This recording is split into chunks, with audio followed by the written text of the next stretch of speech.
Hai, gue Pita. Apakah lu pernah mendengar istilah Henry? High earner, not rich yet. Ini merupakan istilah yang diberikan bagi orang-orang yang memiliki penghasilan besar dengan kesempatan untuk menjadi orang kaya di masa depan berdasarkan kesempatan ekonomi di negaranya masing-masing. Siapa itu Henry? Kalau di Amerika, majalah Fortune tahun 2003 mengkategorikan Henry sebagai keluarga yang memiliki penghasilan antara 250.000 US dollar hingga 500.000 US dollar. Namun setelah dikurangi pajak, biaya tempat tinggal, sekolah, dan biaya-biaya keluarga lainnya, mereka tidak punya sisa banyak untuk membangun aset demi menyiapkan masa pensiun mereka. Oh, jadi kalau di-convert di rupiah, di Indonesia itu Henry adalah orang yang penghasilannya 3,5 miliar setahun ya? Wait, kita lihat dulu proporsinya. Di Amerika, median penghasilan tahunan satu rumah tangga itu adalah 67.521 US dollar. Henry merupakan kategori keluarga atau orang individu yang memiliki penghasilan 3 kali dari median penghasilan rumah tangga menengah. Di Indonesia, median penghasilan rumah tangga berdasarkan kategori pajak 25% adalah antara 250 sampai 350 juta. Anggaplah 250 juta dibagi 13 bulan itu adalah 19,2 juta. Jadi level Henry di Indonesia adalah 19,2 juta dikali 3 atau 57 juta sebulan. Jadi bisa ditentukan sendiri ya apakah kita termasuk Henry atau enggak.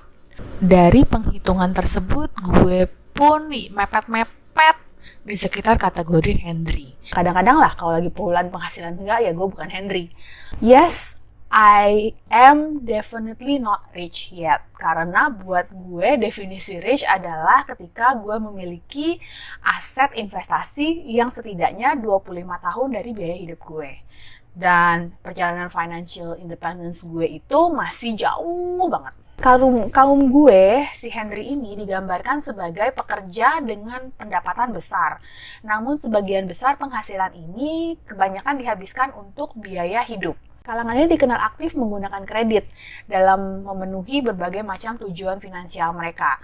Contohnya, untuk beli kendaraan menggunakan kredit, untuk membeli rumah menggunakan kredit, untuk pendidikan menggunakan kredit, untuk membeli barang-barang yang harganya mahal sekalipun menggunakan kredit. Henry ini merupakan target market utama dari berbagai brand, baik yang mass maupun menengah ke atas, seperti Louis Vuitton, Gucci, Nike, karena mereka punya banyak porsi penghasilan yang bisa digunakan untuk membeli barang-barang simbol status, demi menunjukkan bahwa pemiliknya masuk dalam segmen kelas menengah atas. Karena memiliki tingkat penghasilan konsumtif yang tinggi, seringkali Henry merupakan kelompok yang bisa dibilang ketinggalan dalam menyiapkan masa pensiun maupun persiapan finansial jangka panjang.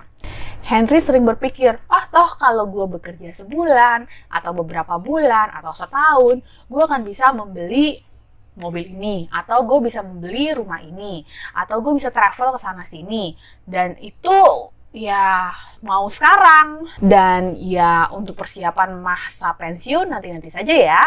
Dengan daya beli yang kuat, Henry pun sering jatuh dalam jebakan fake it till you make it. Mereka belum kaya, tapi sudah menghabiskan uang untuk antisipasi menjadi kaya di masa depan. Punya kendaraan mentereng, penampilan mewah, rumah megah, perjalanan ke tempat-tempat seru, gaya hidup yang trendy.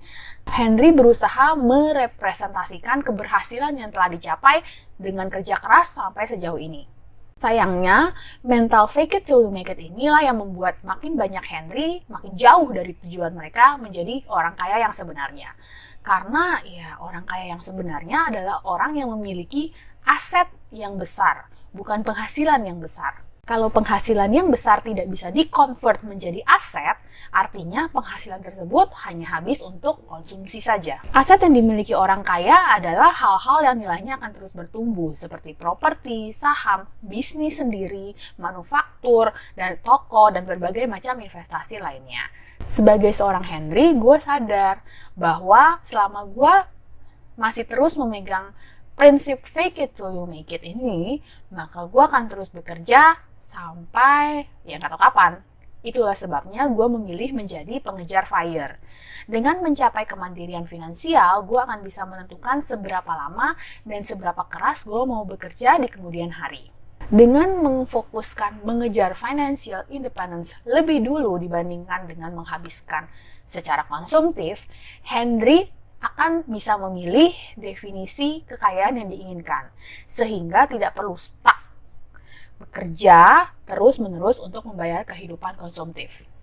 Dalam kasus pengejar FIRE seperti gue tahu bahwa gue harus mempersiapkan aset investasi pokok senilai 25 kali atau 33 kali dari perkiraan biaya masa pensiun gue. Dengan asumsi aset tersebut diinvestasikan dalam instrumen yang menghasilkan return minimal 7-8% setahun.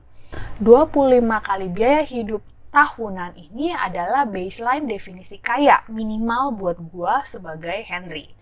33 kali dari biaya hidup itu merupakan definisi kaya non minimal buat gue. Dan gue bertujuan bisa mencapainya di tahun 2029, jika memungkinkan.